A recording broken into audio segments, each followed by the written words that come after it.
ibu kepala sekolah dan rekan-rekan kerja semua untuk bisa hadir dan berkumpul tempat ini guna mendengarkan kembali presentasi dari saya tentang menyebarkan pemahaman Merdeka Belajar. Adapun materinya itu mengapa kurikulum perlu berubah. Adapun alasannya yaitu satu, demi memenuhi kebutuhan murid sesuai dengan perkembangan zaman. Jadi kurikulum berubah otomatis, zaman berubah otomatis kurikulum juga perlu berubah untuk menyesuaikan keadaan. Dan mungkin kurikulum yang lama kita memakai di kurikulum dipakai untuk di zaman sekarang karena kebutuhan murid pasti berbeda. Ke perkembangan teknologi dulu dengan sekarang itu pasti berbeda juga. Jadi kurikulum juga perlu harus berubah untuk mengikuti perkembangan zaman ini. Kedua, demi menuntut segala kekuatan kodrat yang ada pada anak agar dapat mencapai keselamatan dan kebahagiaan yang setinggi-tingginya baik sebagai manusia maupun sebagai anggota masyarakat.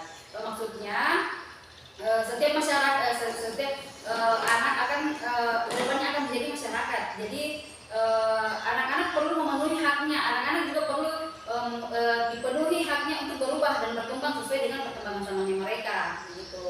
Ketiga, demi mewujudkan segala kompetensi yang diharapkan, otomatis kompetensi yang diharapkan baik untuk murid, untuk sekolah itu sendiri, untuk guru para pendidik itu sendiri. Jadi kita pendidik juga perlu harus mengalami perubahan, peningkatan untuk kompetensi kita. Sebelum untuk memberikan perubahan kepada murid, kita dulu guru yang harus melakukan perubahan. Kemudian ketika gurunya sudah bisa berubah, mengembangkan kompetensi yang dimiliki, otomatis akan memberikan yang lebih baik kepada peserta didik sehingga mereka atau anak didik ini juga bisa mengalami perubahan yang lebih baik lagi.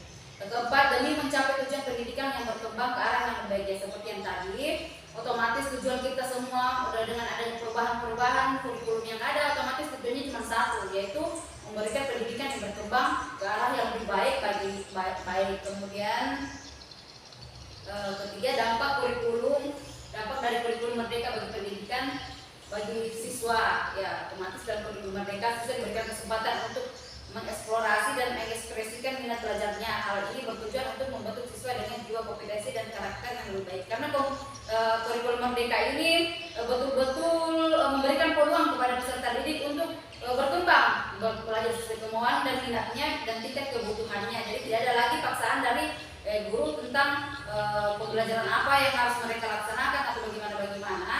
Tetapi di kurikulum ini anak-anak diberikan untuk kesempatan untuk mengekspresikan minat dan kebutuhannya mereka, sehingga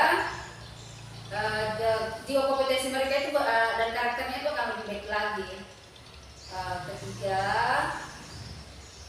ini dampak kurikulum bagi pendidikan bagi guru. Otomatis dengan kurikulum Merdeka ini guru memiliki hal-hal baru yang baru yang bisa mereka ajarkan, tapi sesuai dengan kebutuhan murid dan kebutuhan dan muridnya. Kemudian guru juga dapat memperdalam pembelajaran hal-hal selain pembelajaran sekolah, tidak seperti kurikulum sebelumnya yang beberapa pada pelajaran berpatok pada materi yang ada. Jadi kurikulum Merdeka ini materinya lebih berkembang lagi.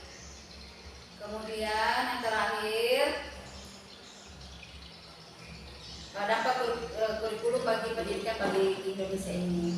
Seperti apapun manusia menciptakan, mendesain, yang mengembangkan suatu kurikulum, pasti ada yang namanya pro dan kontra. Sehingga kita harus memiliki belajar, memahami dan mengadaptasi apa yang dimaksud dalam suatu kurikulum. Karena sejatinya kurikulum diciptakan untuk berkepentingan anak bangsa. Pastinya ada hal yang sedang berusaha untuk disampaikan dan nantinya diharapkan dapat membawa bangsa dan negara Indonesia menjadi lebih baik. Itu setiap kurikulum pasti tujuannya seperti itu, memberikan perubahan yang lebih baik kepada pendidikan di negara kita.